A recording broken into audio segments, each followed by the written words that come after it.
and welcome to Midday Update. These are the headlines for today. People aged 18 years and above to get vaccinated from July 4th in Oman. Oman's Ministry of Labor unveils its 2021 action plan. Don't distort traditional Omani wear. Attacks killed 7 electricity workers in Iraq. Saudi Arabia suspends entry from UAE, Ethiopia, and Vietnam. Palestinian man killed by Israeli soldiers in West Bank. T20 World Cup, a chance for Oman to showcase its sporting facilities. Those were the headlines for today. Now let's take a look at how the weather will be like in the Sultanate with our weather update. Before we move on to our weather update, here is our tip for today.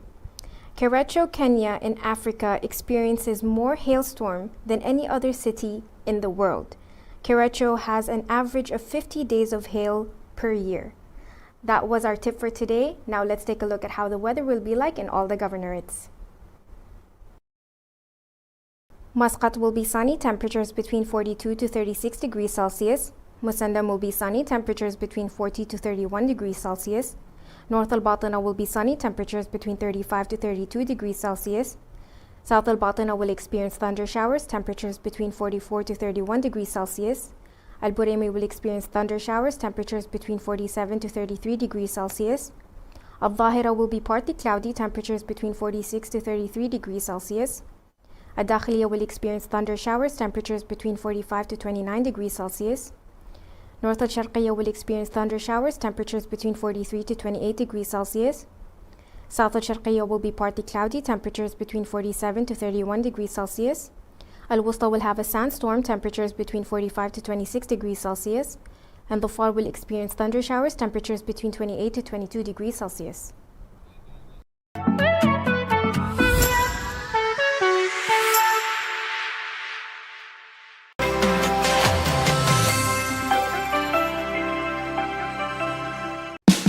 Oman's largest online supermarket now has no minimum order limit. From grocery to household items, Rafiq has everything that you want. Enjoy worry-free shopping with over 8,000 products to choose from and get it delivered straight to your doorstep. Rafiq, you order, we deliver.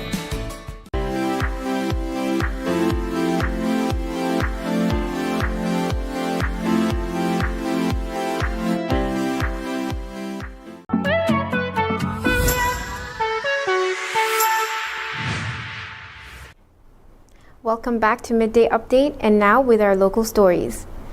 The Ministry of Health will start vaccinating people aged 18 and above starting from today, and this is as part of the national campaign for immunization against COVID-19. The ministry called on the target group to book advance appointments through the electronic self-registration service, through the Tarasud Plus app application, or through the website. This is before going to the governorate centers for immunization in the various governorates of the Sultanate. According to the COVID Live website, 1,181,953 vaccine doses have been administered in Oman, which stands at 25,725 each day. That is about 23.1 doses per 100 people. At this rate, Oman could have 70% of the people vaccinated with 2 doses in 232 days, or by February 19, 2022. The Ministry of Labor is reviewing laws and legislations of work in the Sultanate and studying the replacement and employment plan in cooperation with supervising government agencies and various economic sectors. Dr. Mahad bin Saeed Bawain, Minister of Labor, gave a visual presentation on Thursday before the Majlis al-Shura about the ministry's plan for the Sultanate's labor market in 2021. During the presentation, His Excellency the Minister of Labor also referred to the pillars from which the ministry's action plan emerges, represented in the Oman 2040 vision, the 10th Five-Year Plan 2021 and 2025. The presentation covered 5 main topics: public-private sector partnership, the Labor Ministry's Plan 2021, procedures to generate jobs for Omanis, efforts to implement employment initiatives, including direct employment in fresh jobs, replacement of expatriate manpower, and adjustments for layoff in Omani labor. And employment initiatives. At the conclusion of the session, the minister answered queries raised by the Majlis members about the labor market, employment opportunities, expat replacement plans, and ways to resolve the issue of Omanis whose services have been terminated. The Ministry of Commerce, Industry and Investment Promotion called upon businesses selling or making clothes not to sue or print slogans or trademarks on traditional apparel. Traditional Omani clothing includes kimma, musar or turban dishdasha for men and abaya for women. The ministry also asked businesses to avoid experimenting with designs of the musar or the Omani cap and other traditional wares. The Directorate of Commercial Affairs and Electronic Commerce at MOCIIP said that the traditional clothing is a symbol of Omani heritage. This warning has been issued after it was found that some commercial establishments were violating the Ministerial Decision 270/215, banning the import of certain products that are offensive to Omani sensibilities. Some establishments were also found selling products which had images and slogans considered offensive or against the common moral practices and sense of dressing. Those were our local stories. We will take a small commercial break and we will be back with our international stories.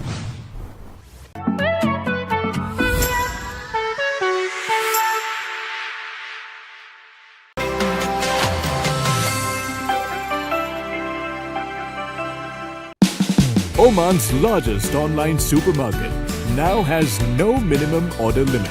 From grocery to household items, Rafiq has everything that you want. Enjoy worry-free shopping with over 8,000 products to choose from and get it delivered straight to your doorstep. Rafiq, you order, we deliver.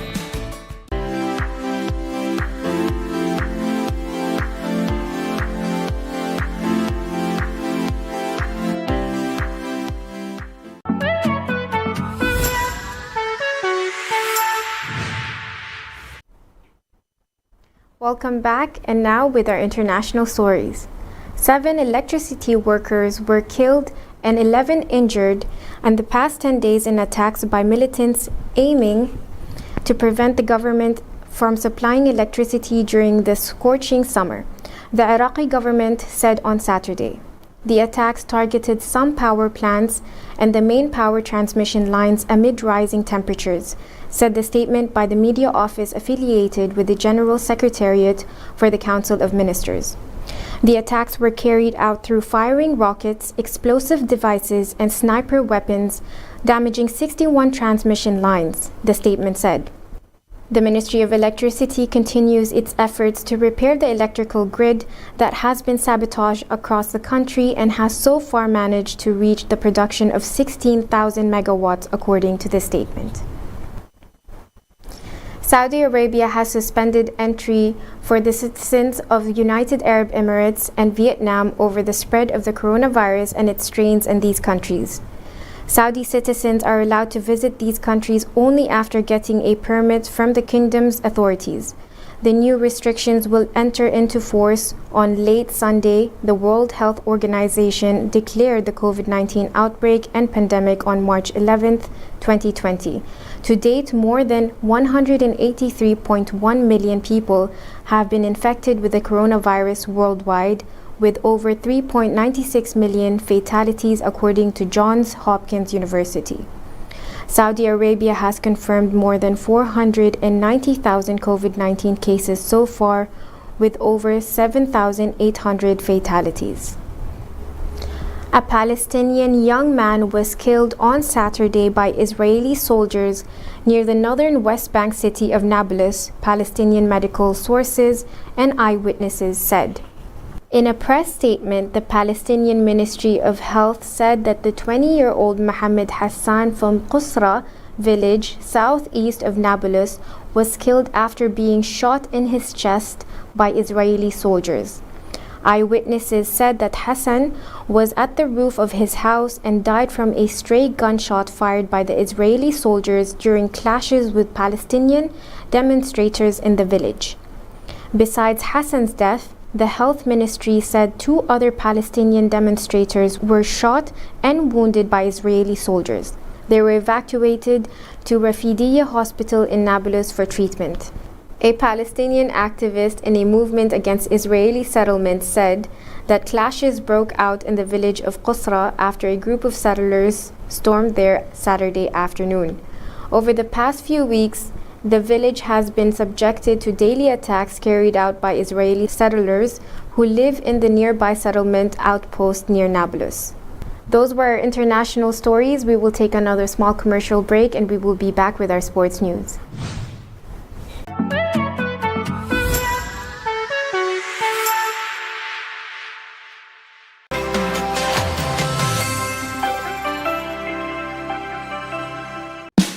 Oman's largest online supermarket now has no minimum order limit.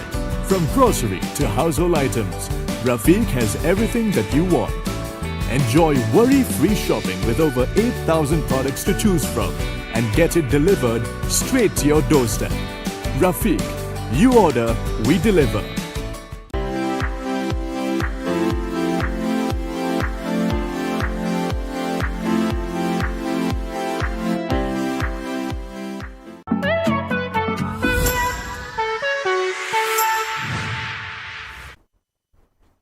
Welcome back, and now with our sports news. More than 3.5 billion around the world are expected to watch the upcoming T20 Cricket World Cup, which is jointly hosted by Oman. Pankaj Kimji, the chairman of the Oman Cricket Association, speaking to TFM, the radio station of Times of Oman, said that the World Cup is a chance for Oman to showcase its sporting facilities as well as the qualities that it makes and the destination people will look forward to visiting in the future. The tournament is being jointly held by Oman and the neighboring United Arab Emirates. I am still finding it difficult to fathom that we are a World Cup hosting nation, he said. The more I think about it, the more I say that this will really put Oman on the global map, at least among the cricketing countries of the world. This will showcase Oman as not just a sporting country, but one that has developed so much, added Kimji. This is a country whose sporting development has been very much under the radar. For this particular 23 or 24-day event that is under 4 weeks, we are talking about a television audience of 3.5 billion people. That is massive. Matches for one of the 2 groups of the preliminary stages of the tournament will be held in Oman, with the other taking place in the UAE. Those were our news for today. Tune in again tomorrow at the same time for more midday update, and thank you for watching TTV. You've just heard the live feed from the TTV studios on TFM 95.4. Let's talk.